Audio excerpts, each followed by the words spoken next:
selamat pagi anak-anakku sekalian. Selamat kita bertemu kembali dalam kasih Tuhan. Pada minggu ini kita akan bersama-sama belajar dan merenungkan firman Tuhan, yaitu tentang tabut Allah bagian yang kedua. Sebelum kita memulai renungan firman Tuhan pada pagi hari ini, mari kita tutup mata, kita masuk di dalam doa. Tuhan Allah Bapa kami yang ada di dalam kerajaan surga, puji syukur terima kasih ya Tuhan. Kalau pada pagi hari ini Engkau masih memberikan kami kesempatan untuk datang kepadamu ya Tuhan, untuk beribadah. Kiranya Tuhan sendiri yang memimpin dalam acara ibadah pada pagi hari ini, dari awal, pertengahan sampai akhir. Persiapkan hati kami ya Tuhan, layakkan kami, ampuni segala dosa kami, agar firman-Mu boleh tinggal dalam tanah hati kami, bertumbuh, berbuah dalam kehidupan kami. Terima kasih ya Tuhan. Dalam nama Tuhan Yesus kami berdoa. Haleluya. Amin. Nah, anak-anakku sekalian, pada minggu ini kita akan belajar bersama-sama tentang tabut Allah bagian yang kedua. Ya, itu terambil di dalam 1 Tawarik pasalnya yang ke-15, ayatnya yang ke-1 sampai dengan 29.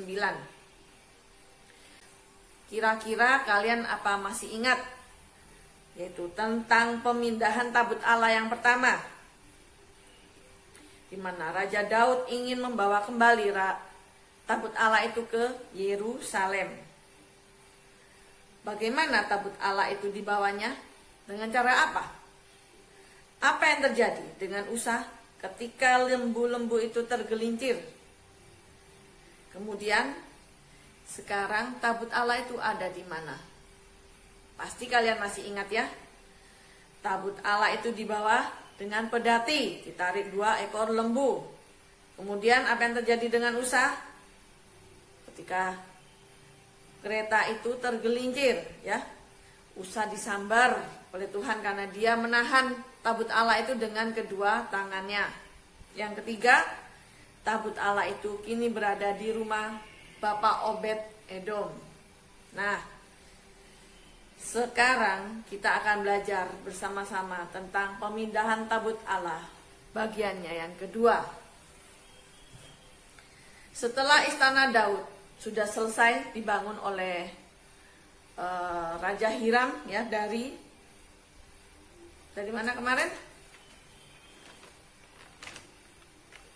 Tirus ya, dari negeri Tirus.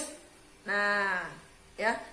Kini Raja Daud mempersiapkan tempat untuk tabut Allah itu tinggal. Oleh sebab itu dikatakan Daud membentangkan kemah untuk tabut Allah itu diletakkan dekat dengan istananya.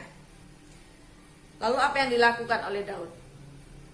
Daud ingat ya, segala sesuatu jikalau dia hendak melakukan kegiatan, dia harus berdoa. Oleh sebab itu Daud datang berlutut berdoa kepada Tuhan, meminta petunjuk daripada Tuhan tentang apa saja yang harus ia lakukan untuk membawa tabut Allah itu kembali ke kota Yerusalem. Oleh sebab itu Tuhan memberikan petunjuk pada Raja Daud ya, bahwa yang boleh membawa tabut Allah itu adalah Bani Lewi, di mana Bani Lewi adalah orang yang dipilih oleh Tuhan, orang yang dikhususkan untuk melayani Tuhan dan menyelenggarakan upacara-upacara ibadah kepada Tuhan untuk selama-lamanya. Jadi nggak sembarangan orang ya. Nah, kemudian Daud mengumpulkan semua rakyatnya ya, semua penduduknya termasuk prajuritnya. Dia sampaikan, ini loh yang diminta oleh Tuhan, bahwa Bani Lewi harus mengkhususkan dirinya untuk mengangkat tabut perjanjian Allah. Mengkhususkan diri itu bagaimana Tante? Mengkhususkan diri yaitu dengan cara apa? Membersihkan diri, berpuasa, ya, berdoa, meminta petunjuk Tuhan. Oleh sebab itu Bani Lewi mempersiapkan dirinya selama 7 hari lamanya. Kemudian Raja Daud serta para imam-imam Lewi dan orang-orang Israel sudah siap untuk membawa pulang tabut Allah itu dari rumah Obed Edom. Kalian tahu tabut Allah itu diangkat dengan apa ya?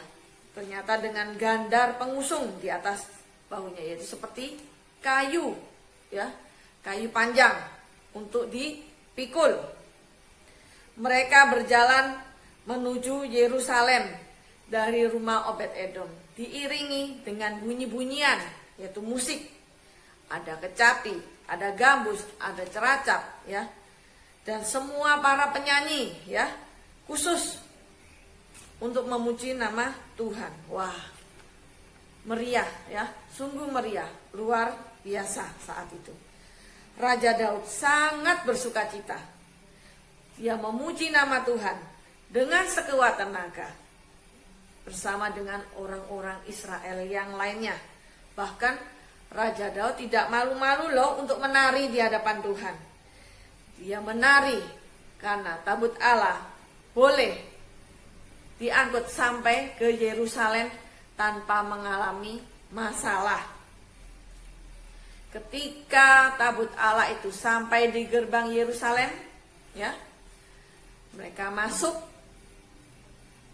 Ada istrinya Raja Daud, yaitu Mikael, ya, Mikal, yaitu anak dari Raja Saul yang dinikahkan oleh Daud.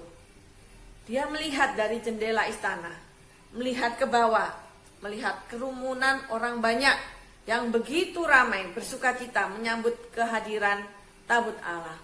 Namun dia melihat Raja Daud yang menari-nari, ya, tanpa malu-malu dilihat oleh bangsanya.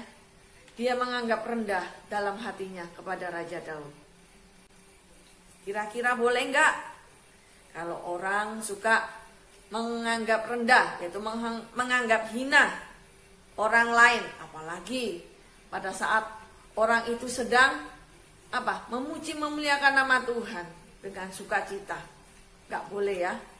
Kita enggak boleh memandang hina orang lain, karena Tuhan sangat membenci orang yang suka merendahkan orang. Yang kita dapatkan pada minggu ini, ya, baik tabut perjanjian yang bagian pertama maupun yang kedua, bisa ditarik tiga kesimpulan, ya. Yang pertama, Raja Daud tahu kesalahannya, apa yang dia lakukan. Awal mula dia mengangkat tabut Allah, ya, yaitu dia tidak berdoa terlebih dahulu untuk meminta petunjuk daripada Tuhan. Yang kedua, tabut Allah itu suci adanya. Jadi tidak semua orang boleh mengangkat atau merabahnya atau memegangnya sekalipun, ya. Karena hanya orang yang dikhususkan oleh Tuhan yang boleh mengangkat, yang boleh menyelenggarakan upacara-upacara ibadat, ya, di depan tabut itu. Siapa yang tahu tadi? Ya, Bani Lewi, ya. Yang ketiga, Tuhan sangat senang bila kita senantiasa mau taat pada firman-Nya dan menghargai kehadiran Tuhan dalam hidupnya. Kita harus ingat, ya, apapun yang hendak kita lakukan, sebaiknya kita berdoa, meminta petunjuk daripada Tuhan. Dan kita tidak boleh menjadi anak yang nakal, tidak mau dengar-dengaran firman Tuhan. Contohlah seperti Raja Daud, ketika firman itu disampaikan oleh Tuhan, dia melakukan dengan segenap hatinya. Oleh sebab itu Tuhan sangat mengasihi Raja Daud. Dan yang ketiga, tidak semua orang, ya, bisa memegang tabut Allah, hanya orang-orang yang dikhususkan oleh Tuhan, ya, seperti Bani Lewi yang dikhususkan oleh Tuhan untuk melayani Tuhan, melaksanakan upacara-upacara ibadat. Nah, untuk minggu ini lagu yang akan kita nyanyikan yaitu tetap, ya, bila roh Allah ada di dalamku, ku kan menari seperti Daud menari. Kemudian ayat hafalannya tolong disimak, terambil di dalam Mazmur pasalnya yang ke-25 ayatnya yang ke-4. Beritahukanlah jalan-jalanmu kepadaku, ya Tuhan. Tunjukkanlah itu kepadaku. Beritahukanlah jalan-jalanmu kepadaku ya Tuhan. Tunjukkanlah itu kepadaku. Dan tugas untuk minggu ini, apa yang sudah disadari oleh Raja Daud tentang pemindahan tabut Allah bagian yang pertama. Yang kedua, siapakah yang dikhususkan oleh Tuhan untuk melayani Tuhan dan mengangkat tabut perjanjian? Yang ketiga, apa yang harus kita ingat ya sebelum kita melakukan aktivitas. Nah, firman Tuhan hanya sampai di sini. Kiranya firman yang baru saja Tante sampaikan boleh tertanam di tanah hati kami, tanah hati kita yang baik, dan boleh kita terapkan dan kita lakukan. Mari kita tutup mata, kita masuk dalam doa. Tuhan Allah Bapa kami yang ada di dalam kerajaan surga, puji syukur terima kasih ya Tuhan. Kalau Engkau sudah berfirman pada minggu ini ya Tuhan tentang